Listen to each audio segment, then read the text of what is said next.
আজিজুর রহমান যশোর থেকে প্রশ্ন করেছেন, অজু করার সময় ময়লা না থাকলে তবুও কি ঘষে ঘষে অজু করতে হবে, নাকি এমনি এমনি করে ফেললেই হয়ে যাবে?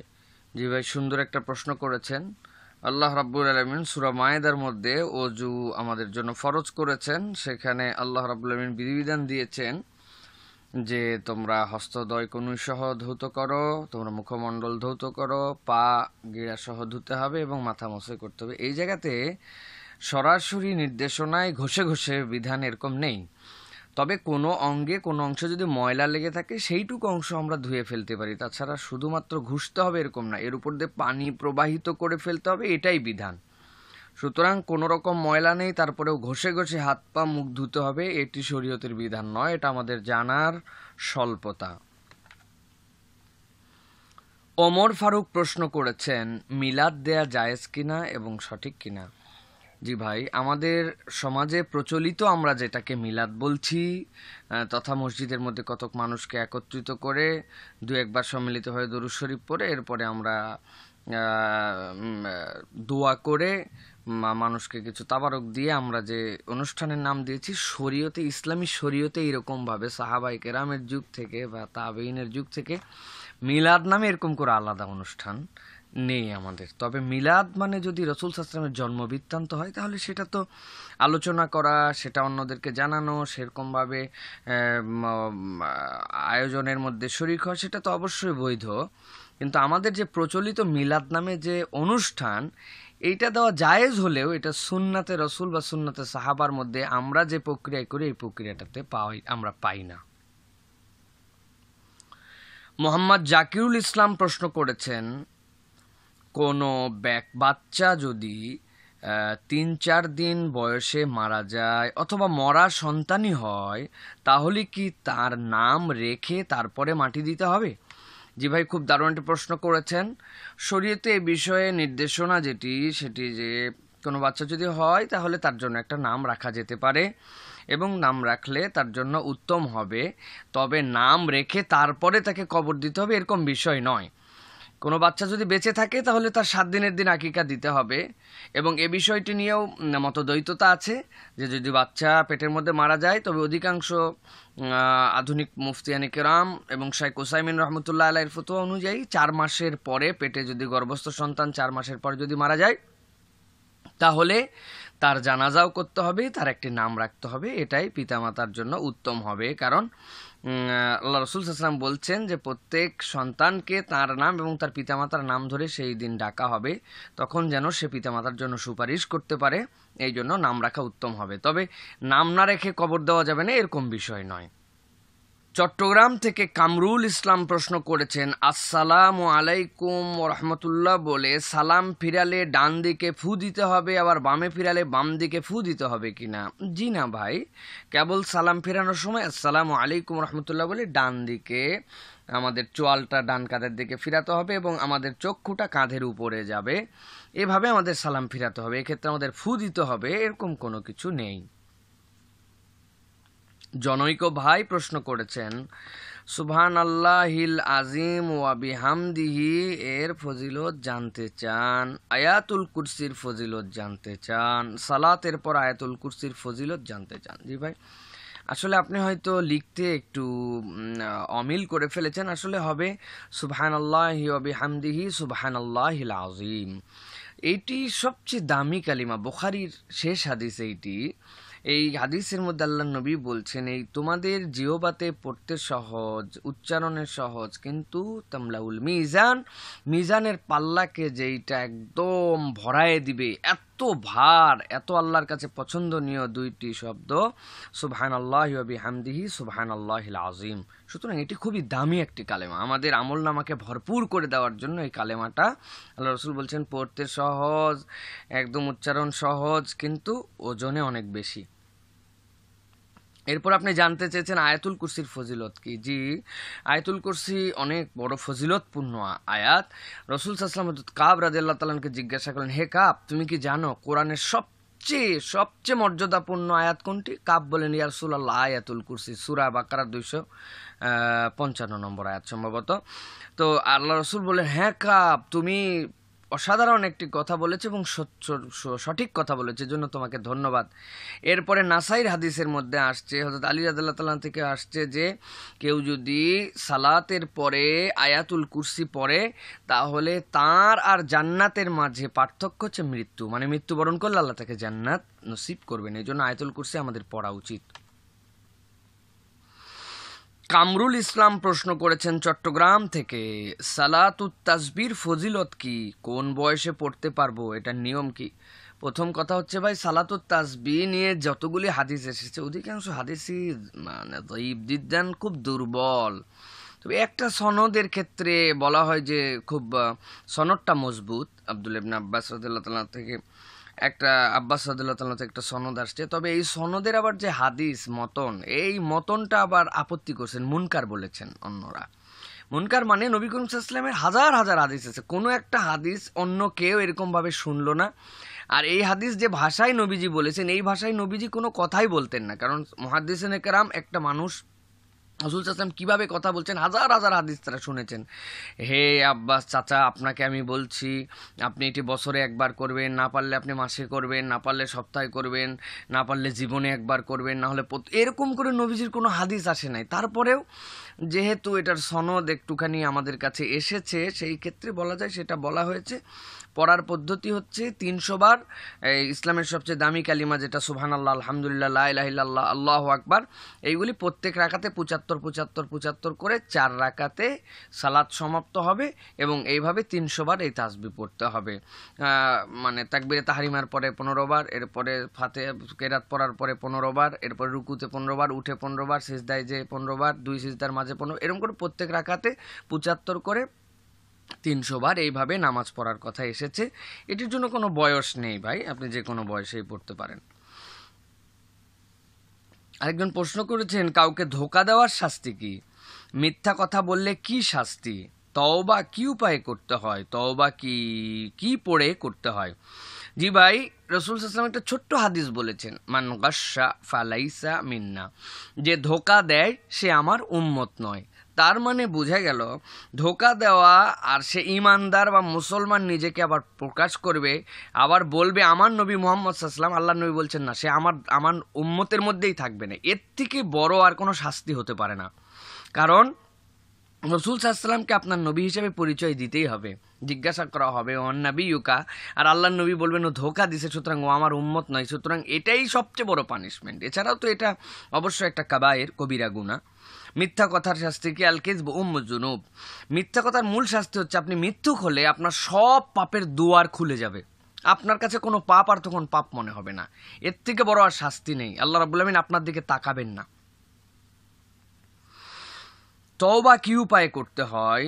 তওবার মূল বিষয় হচ্ছে যে আপনাকে এইটা প্রতিশ্রুতি দিতে হবে যে আমি ভুল করেছি, ভবিষ্যতে করব না, এখনের জন্য আমি অনুতপ্ত। 3টি অবস্থা ভালো করে বুঝেন।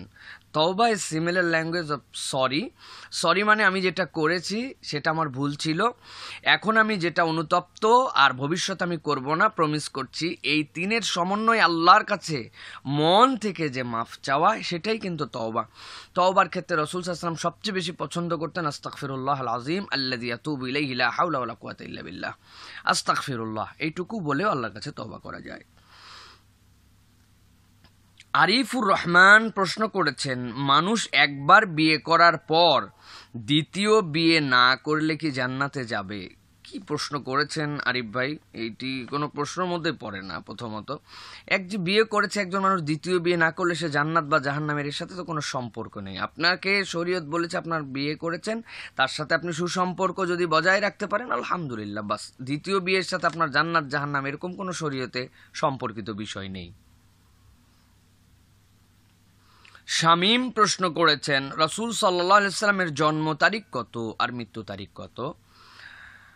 সাহাবায়ে কেরামের যুগের পরবর্তী যুগে যে সকল ইতিহাস সংকলিত হয়েছে তাতে বোঝা যায় রাসূল সাল্লাল্লাহু আলাইহি ওয়াসাল্লামের জন্মের বছর হচ্ছে হস্তির বছর। হস্তি বছর মানে যে বছর আব্রাহার বাদশাহ মক্কাতে কাবা ধ্বংস করার জন্য এসেছিল, সেটাকেই আমুল ফিল বলা হয়, হস্তির বছর। সেই বছর রাসূল সাল্লাল্লাহু আলাইহি ওয়াসাল্লাম জন্মগ্রহণ করেছেন। এইগুলি সব হিসাব করে উইকিপিডিয়া আমাদের কাছে একটা হিসাব দিয়েছে তারা বলছে 29 আগস্ট 570 খ্রিস্টাব্দে রসুল সাল্লাল্লাহু আলাইহি সাল্লামের জন্ম, আর 8ই জুন 632 খ্রিস্টাব্দে প্রিয় রসুল সাল্লাল্লাহু আলাইহি ওয়াসাল্লামের মৃত্যু। তবে আরও একটি জিনিস, রসুল সাল্লামের জন্ম দিনটা আমরা জানি। রসুল সাল্লাম বলছেন যে তিনি জন্মগ্রহণ করেছেন সোমবার দিনে, সোমবারে তার উপরে নবুয়ত এসেছে এবং সোমবার দিনে রসুল্লাহ সাল্লাম এই জন্য রোজা রাখতেন। সুতরাং রসুল সাল্লামের জন্মের আরেকটি বার, সেটি হচ্ছে সোমবার। শামীম ভাই সূরা ফাতিহার তাফসির জানতে চেয়েছেন। সূরা ফাতিহার তাফসির এই ক্ষুদ্র পরিসরে আপনাকে জানানো সম্ভব নয়, তবে সূরা ফাতিহা হচ্ছে খুব দামি উম্মুল কিতাব। এটা হচ্ছে কিতাবের সার, ফাতিহাতুল কিতাব, সাবউল মাসানি বলা হয়। এটা এমন আয়াতে কারিমা, সহি হাদিসের মধ্যে আসছে আসমানের দরজা দিয়ে এক ফেরেশতা আসলেন, যেই দরজা ইতিপূর্বে কখনো খোলে নাই এবং যেই ফেরেশতাও কখনো পৃথিবীতে আসে নাই। আল্লাহ নবীর কাছে 2টা নিয়ামত নিয়ে আসলো, তার একটা হচ্ছে এই 7টা আয়াত, যেটা সূরাতুল ফাতিহা, ফাতিহাতুল কিতাব। এটা সূরাতুল শিফা। সূরা ফাতিহার প্রায় 55টার উপরে নাম রয়েছে। শামীম প্রশ্ন করেছেন আল্লাহর ইবাদত কিভাবে করবেন। জি ভাই, আল্লাহর ইবাদত আল্লাহ রাব্বুল আলামিনের নির্দেশিত পথে করবেন এবং রাসূলুল্লাহ সাল্লাল্লাহু আলাইহি ওয়াসাল্লামের অনুসরণে করতে হবে। দুনিয়ার কারো অনুসরণে চলবে না। ইবাদত হবে আল্লাহর, অনুসরণ হবে রাসূল সাল্লাল্লাহু আলাইহি ওয়াসাল্লামের। সুতরাং আমরা আপনার কাছে এক কথাই বলতে পারি, ইবাদত হবে আল্লাহর জন্য, পদ্ধতি হবে রাসূল সাল্লাল্লাহু আলাইহি ওয়াসাল্লামের সুন্নাত মোতাবেক। কুল ইন কুনতুম তুহিব্বুনাল্লাহ ফাত্তাবিউনি ইউহিব্বুকুমুল্লাহ। আল্লাহ বলছেন আল্লাহর ভালোবাসা, আল্লাহর ইবাদত হবে রাসূল সাল্লাল্লাহু আলাইহি ওয়াসাল্লামের ইতাআতের মাধ্যমে। নোয়াখালী থেকে মিজানুর রহমান প্রশ্ন করেছেন মাযহাব কবে থেকে এবং কেন এসেছে। তিনি আরো একটি প্রশ্ন করেছেন শিয়া মুসলিমদের উৎপত্তি কবে থেকে আর তারা কারা। জি মিজানুর রহমান ভাই, সুন্দর প্রশ্ন করেছেন। মাযহাব আমরা যেটা বলি, এটা যদি আমরা ইংরেজি অর্থ বলি তাহলে একটু বোঝা সহজ হয়, আমার কাছে বোঝানো সহজ হয়। সেটি হচ্ছে স্কুল অফ ল। দেখেন, এটা হচ্ছে আইন বা ফিকার একটা বিষয়। এই মাযহাব মানে এরকম নয় যে আলাদা, এটা বোধহয় শরীয়তের আর একটা অংশ, মানে কেউ কোরআন সুন্নাহ মানতেছেন, কেউ আবার একটা আলাদা গ্রুপ মানতেছেন, তার নাম মাযহাব, এরকম নয়।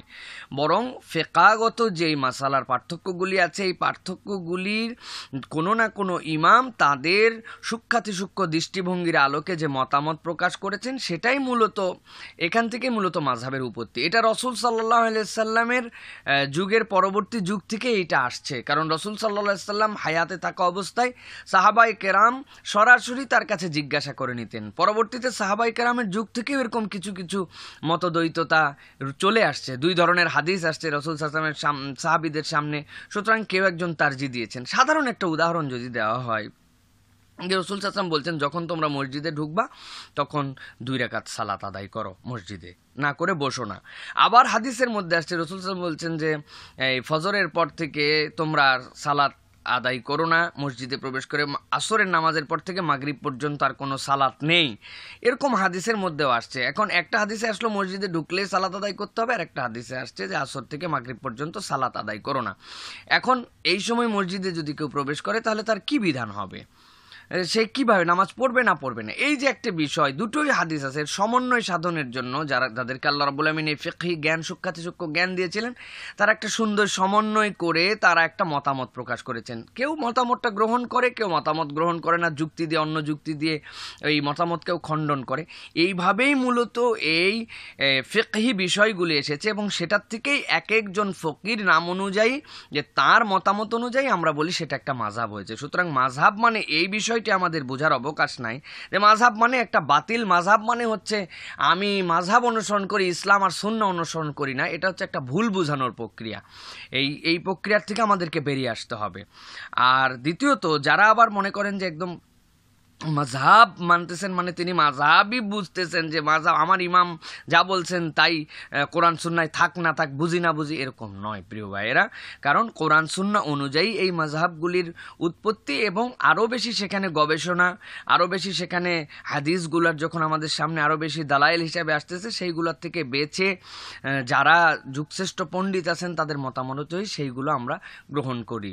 এবং এভাবেই মূলত মাযহাবটা এসেছে, কারণ প্রত্যেকটি মানুষ সরাসরি হাদিস বোঝার মতো ক্ষমতা রাখেন না কেউ কাউকে না কাউকে একজন ইমাম হিসাবে গ্রহণ করতে হয়। আমরা হাদিসের সনদ বুঝি না, আমরা বলি নাসিরুদ্দিন আলবানী এটা বলেছেন, ইমাম ইবনে তাইমিয়া বলেছেন, তাই বলে নাসিরুদ্দিন আলবানী ইমাম ইবনে তাইমিয়ার মতামত নিচ্ছি আমরা, মানে নাসিরুদ্দিন আলবানীর অনুসরণ করছি না আমরা, বরং তিনি যে মত দিচ্ছেন সেই মতটা আমি গ্রহণ করছি, যে সেটা কোরআন হাদিসে আমি বুঝি না তিনি বুঝেছি। ঠিক সেরকমভাবেই ইমাম আজম আবু হানিফা রহমতুল্লাহ আলাইহি, ইমাম শাফি, আহমদ ইবনে হাম্বল, তারা সেই তাবেঈ যুগের মানুষ। তারা সেই সময় যেই যুগকে আল্লাহ রাব্বুল আলামিনের রাসূল সাল্লাল্লাহু আলাইহি সাল্লাম একদম সার্টিফাই করে গেছেন, সেই যুগের তারা পণ্ডিত। সুতরাং তাদের দেওয়া মতামত আমরা গ্রহণ করি, তাদের ব্যক্তিকে অনুসরণ আমরা করি না।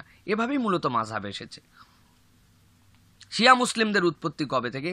শিয়া মুসলিমদের উৎপত্তি সেই আলী রাদিয়াল্লাহু তাআলার পরবর্তী প্রজন্মে, যারা আলী রাদিয়াল্লাহু তাআলার সাথে বিদ্রোহ করলো, করার পরে খারেজি হয়ে গেল, বেরিয়ে গেল। ওসমান রাদিয়াল্লাহু তাআলার বিচার নিয়ে যে ঝামেলা হলো, যে এক্ষুনি বিচার আগে করতে হবে, না করলে আপনাকে আমরা অনুসরণ করব না, এরকমভাবে এই যে খারেজিদের ইতিহাস অনেক দীর্ঘ, সেইখান থেকেই তারা বেরিয়ে যাওয়ার পরে আহলে বাইতকে তারা সম্মান দিতে শুরু করলো। এইভাবে মূলত একটা বাতিল ফেরকার উৎপত্তি হয়েছে, যাদের অধিকাংশ বিশ্বাস বিভ্রান্তিকর। যার সবচেয়ে চূড়ান্ত বিভ্রান্তিকর বিশ্বাস হচ্ছে কোরআন পুরোটাই পৃথিবীতে নাই, 30 পারা আমাদের সামনে আর 30 পারা ইমামদের রুহে রুহে আছে, এরকম কোনো নজির কোরআন সুন্নাতে নাই। সুতরাং এটা হচ্ছে বিভ্রান্ত একটি দল, শিয়া। আনোয়ার হোসেন প্রশ্ন করেছেন হাকিকর অর্থ কি? জানি না ভাই, আপনার এই প্রশ্নটি সম্ভবত ভুল, সুতরাং এটি সঠিকভাবে আবার প্রশ্ন করার জন্য অনুরোধ করছি। আনোয়ার জানতে চেয়েছেন আনোয়ার নামের অর্থ কি? নূর শব্দের অর্থ আলো, আনোয়ার হচ্ছে আলো সমূহ, সুতরাং অনেক আলো বা আলোকবর্তিকা। আনোয়ারুল ইসলাম ময়মনসিংহ থেকে জানতে চেয়েছেন আসমা মানে কি? মানে আসমা হচ্ছে আমাদের বহুবচন শব্দ, আসমা মানে নাম সমূহ। মহানবী সাল্লাল্লাহু আলাইহি ওয়াসাল্লামের বয়স কত? রাসূল সাল্লাল্লাহু আলাইহি ওয়াসাল্লাম 63 বছর বয়স পর্যন্ত হায়াত পেয়েছিলেন। তিনি আরো জানতে চেয়েছেন ভাত খাওয়ার সময় সালাম দেওয়া নেওয়া যাবে কিনা? জি, সুন্দর প্রশ্ন। আমাদের সমাজে এটা খুব প্রচলিত যে সালাম, আমরা খেতে বসছি জন্য আপনাকে সালাম দিলাম না বা সালাম দিচ্ছি না। আসলে সহিহ সুন্নাহর মধ্যে থেকে আমরা এইটা প্র্যাকটিসটা আমরা দেখতে পাই না। কেউ যদি আপনাকে সালাম দিয়ে ফেলে, সুতরাং আপনার উত্তর দেওয়াটা ওয়াজিব হিসাবে আপনাকে উত্তর দিতে হবে প্রিয় ভাইরা। তবে এটা সাধারণ একটা ভদ্রতায় আমরা অনেক সময় এটা পরহেজ করি, যে একটা মানুষ একটা খাওয়া দাওয়া নিয়ে ব্যস্ত আছেন, এই অবস্থায় উত্তর দেওয়া তার জন্য কষ্ট হয় কিনা, এরকম বিবেচনায় আমরা অনেক সময় সালাম দেই না। কিন্তু সালাম দেওয়াও যাবে, খেতে খেতে সালাম নেওয়াও যাবে, এতে শরীয়তে কোনো বাধা নেই, অন্তত আমার জানা মতে। ছুরি থেকে ফাহমিদা প্রশ্ন করেছেন পৃথিবীতে কতজন নবী রাসূল আছেন? ভাই, পৃথিবীতে নবী রাসূল আর কেউ নাই, পৃথিবীর সব নবী রাসূল চলে গেছেন। তবে কতজন নবী রাসূল ছিলেন যদি বলা হয়, এটা অগণিত, লা তুহসা ইল্লাল্লাহ, আল্লাহ ছাড়া এটা কেউ জানেন না। তবে কত কথা দ্বারা বোঝা যায় 1,24,000 কেউ বলেছেন এরকম পয়গম্বররা এসেছেন, কিন্তু এর সঠিক সংখ্যা আমরা জানি না। তবে একটা তথ্য দিতে পারি কোরআন থেকে, সেটা আল্লাহ রাব্বুল আমিন বলছেন এমন কোনো জনপদ নেই যেই জনপদে আমি নবী রাসূল পাঠাই নেই। সুতরাং প্রত্যেকটা জনপদেই নবী রাসূল আসছেন। আর পৃথিবীতে কত জনপদ, সুতরাং অসংখ্য নবী রাসূল এই পৃথিবীতে এসেছেন। সঠিক